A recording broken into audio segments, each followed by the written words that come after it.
Stop sortie à la maison, mais pour plus longtemps, c'est promis, on va pouvoir ressortir. Soyez les bienvenus, c'est votre magazine consacré à la culture, vous le savez, chaque vendredi sur BFM Lyon. Notre invitée cette semaine, c'est Dominique Hervieux, la directrice de la Biennale de la danse. Oui, elle va avoir lieu, ça va arriver très vite et elle va tout nous dire ce soir sur cette 19e édition. Bonsoir. Bonsoir. Dominique, merci d'avoir accepté notre invitation. Face à vous, Marie Rigaud, directrice du Printemps de Pérouge, qui m'accompagne chaque semaine. Bonsoir Marie. Bonsoir Elodie. Et Marie, on va commencer justement avec une bonne nouvelle. Ce soir, on l'attendait, ça y est, on l'a enfin, ce calendrier du déconfinement, et on a tous coché la date sur nos agendas. Le rendez-vous est pris pour le mercredi 19 mai et la réouverture des terrasses. Oui, alors c'est plus qu'un coup de cœur, c'est un cri du cœur. Sortir, Elodie, vous avez dit sortir, Oui, vous êtes sûre? Promis. Boire un verre même? Non. Non, vous devez vous tromper, c'est pas possible.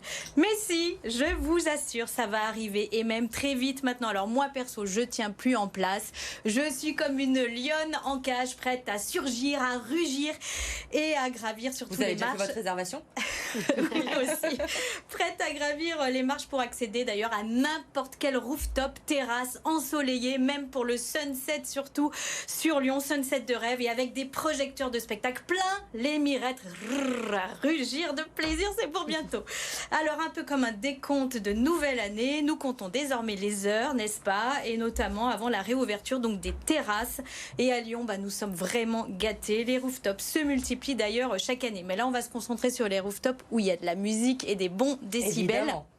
Alors en première ligne, bien sûr, le sucre en haut de la sucrière à la Confluence avec son rooftop vraiment trendy, jeune, et musique bien sûr électronique. Et puis néanmoins, c'est l'info un peu inattendue et nouvelle, un peu secrète que je voulais vous dévoiler ce soir. Là, c'est de la musique house et disco. Ce sera au sommet de Fourvière cet été pour la fête et festival donc de l'ECAM.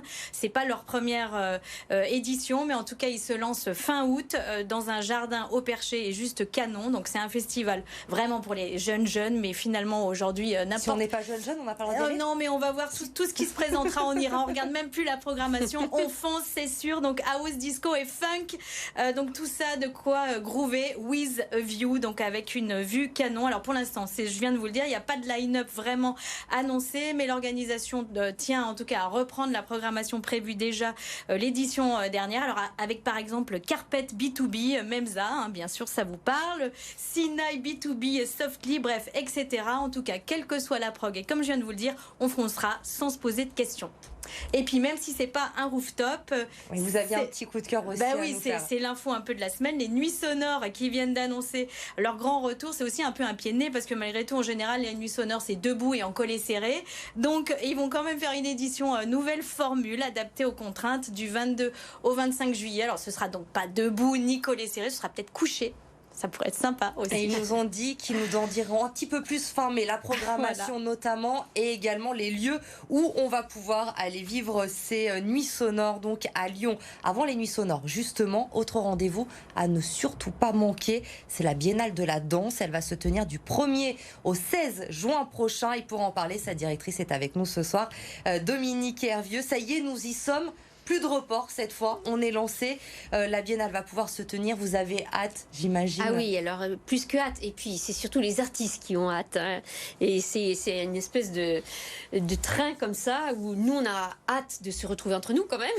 Et puis les artistes ont besoin de retrouver le public et ça, il y a plus de sens à leur travail. Hein. Et là ils ont vraiment des fourmis dans les jambes.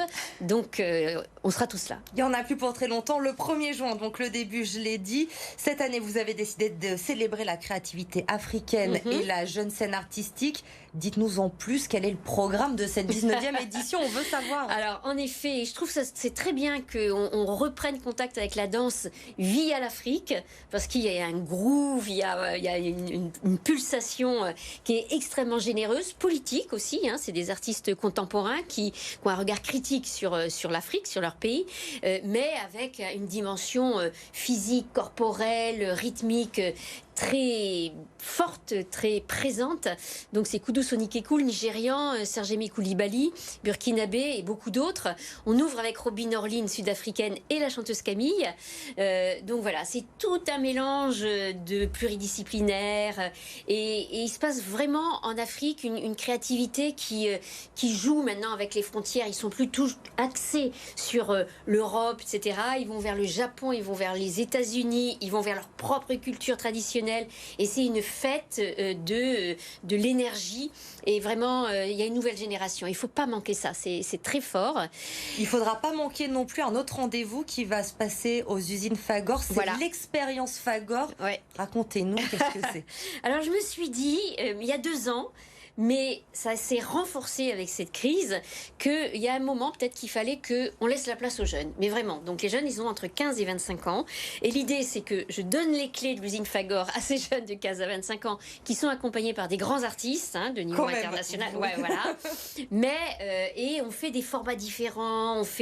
Et par exemple, il va y avoir une performance avec 70 jeunes hip-hoppers qui s'appelle Apache. Il va y avoir Noé Soulier, qui est un grand chorégraphe, qui va travailler avec 40 étudiants des écoles d'art. Il va y avoir toute une expérience numérique pour faire un dance floor numérique, des jeux. On va pouvoir danser et des choses assez pointues, une création en collaboration avec William Forsythe, mais surtout la générosité de la danse. On se promène, on voit des expositions, on voit des performances et on voit les jeunes avec leur code, leur langage et surtout leur vision. Qu'est-ce qu'ils ont à nous dire? Comment ils voient l'avenir? Et je trouvais que moi qui n'ai plus 20 ans, que c'était bien. Ça vous a replongé dans vos 20 ans. Voilà, ça c'est le bon effet. Mais c'est surtout, voilà, ils sont ailleurs. Et je pense que la crise a aussi renforcé leur désir d'avoir leur propre imaginaire. Et il faut leur laisser vraiment la possibilité de s'exprimer. Alors quand on évoque la Biennale de la danse, on pense tous bien sûr au grand défilé qui a lieu dans les rues de Lyon. Évidemment, cette année, en raison du contexte, ce ne sera pas possible de faire ce défilé, mais vous avez trouvé une solution tout de même. Dites-nous tout, ça va se passer à Fourvière. Voilà, ça va se passer au Fourvière, puisque en effet, il fallait que le public soit assis à distance, etc. Je me suis dit en plein air, c'est encore mieux. Et donc, au tout dernier moment, j'ai dit aux 12 groupes, j'ai été chorégraphe moi-même, donc c'est facile pour se parler avec les chorégraphes. Et je leur ai dit, on fait 5 minutes avec 80 personnes pour les distanciations entre les personnes, mais vraiment une fête, une explosion, le retour à la vie collective, etc. Et vous lâchez les danseurs, 5 minutes comme ça pour que ça soit une fête du retour. Et puis j'ai entremêlé avec un artiste nigérian qui va faire une création avec des jeunes lyonnais, une école à Faisin, idée. Et puis on a une marraine, une super marraine qui est Fatoumata Diawara et qui va faire danser tout le monde et qui va chanter magnifiquement. Donc, et une autre marraine qui est Germaine Acconi. Donc l'idée, c'est d'entremêler les amateurs et les professionnels et surtout ne pas avoir lâché la main de ceux qui étaient isolés, les enfants décrocheurs, les gens. Être solidaire pendant ce moment-là. Et ça s'est passé. Ça a eu lieu et c'est ça le miracle. Donc ils seront là. Et en tout cas, vous nous racontez tout cela avec énormément d'enthousiasme, d'envie. On a hâte d'y être à cette Biennale de la danse du 1er au 16 juin prochain. Donc notez-le bien, ce sera l'un des tout premiers événements depuis plus d'1 an maintenant. Donc il va falloir évidemment répondre présent et y aller. On va passer maintenant au clin d'œil de Top Sortie cette semaine avec vous, Marie. En attendant cette date du 19 mai, la réouverture des théâtres, des cinémas, des musées, Marie, vous nous avez sélectionné un spectacle à voir à la maison et ça se passe ce vendredi soir. Oui, je vais vous en parler tout de suite, mais c'est vrai que forcément je vous salue Dominique, vous êtes explosive et quel enthousiasme. On va aussi aller bien sûr à la danse. Donc oui, effectivement, c'est peut-être votre dernière soirée chez vous en théâtre en ligne. Donc ça se passe du côté du 7e au théâtre Lulu sur la colline chez Michel Bernini, charismatique comédien, metteur en scène. Donc le spectacle ce soir s'appelle La poupée gonflante. C'est une pièce évidemment très comique, écrite d'ailleurs par Michel Bernini lui-même et également Jordan Topna qui met en scène alors une histoire d'un couple d'une cinquantaine qui un soir de Saint-Valentin se rendent compte que leur sexualité n'est plus au beau fixe et l'homme tente de retrouver l'ardeur des débuts. Donc une poupée gonflante, gonflable arrive. Voilà, oui, c'est ça, elle est gonflable. gonflable et elle est gonflante. Vient bouleverser la soirée. Et il y a en tout cas 2 merveilleuses interprètes parce que Michel sait s'entourer de Camille Durand et Camille Germain. En tout cas, c'est forcément un bon divertissement, une soirée légère en perspective à partager. Évidemment, je souligne cette action des cafés-théâtres depuis octobre dernier qui ont maintenu leur spectacle en ligne. Bravo, vous avez tenu toute l'année. Effectivement, ils n'ont jamais lâché. Ils ont proposé toujours plein de choses à tout le monde pour qu'on puisse continuer à vivre la culture. Et ça, c'est important. Le coup de cœur du libraire. À présent, cette semaine, Pauline Tugent est partie à la rencontre de Jonathan Deschlet, responsable de la librairie Expérience à Bellecour. C'est évidemment le coup de cœur libraire de Top Sortie.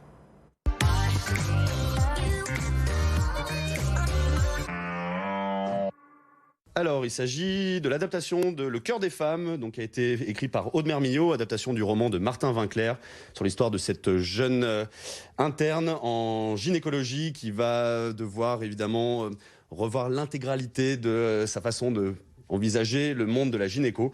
C'est magnifique, c'est magnifiquement bien écrit, c'est tendre, c'est beau, c'est superbe. Alors, il s'agit de Le Long des Ruines de Jérémy Perraudot, paru chez 2024. Histoire d'aventure assez dingue qui se passe à l'intérieur du cerveau de cette jeune femme qui est plongée dans le coma. Histoire d'aventure absolument incroyable, de liens parentaux, enfin un truc vraiment fou, graphiquement, une petite merveille, un joli petit ovni comme on aimerait plus souvent en découvrir. Et le classique à lire et à relire, c'est Approximativement de Lewis Trondheim, qui est approximativement une autobiographie sortie il y a une vingtaine d'années, où Lewis Trondheim nous raconte son arrivée à Paris et notamment la création de l'association. C'est brillant, c'est drôle, c'est touchant, c'est un condensé de tout ce qu'on aime chez Lewis Trondheim. Et voilà pour notre coup de cœur libraire cette semaine. Merci beaucoup Dominique d'avoir été avec nous ce soir. Marie, on se retrouve la semaine prochaine. Oui. Évidemment. Vous restez avec nous, l'info se poursuit sur BFM Lyon. Passez un très bon week-end.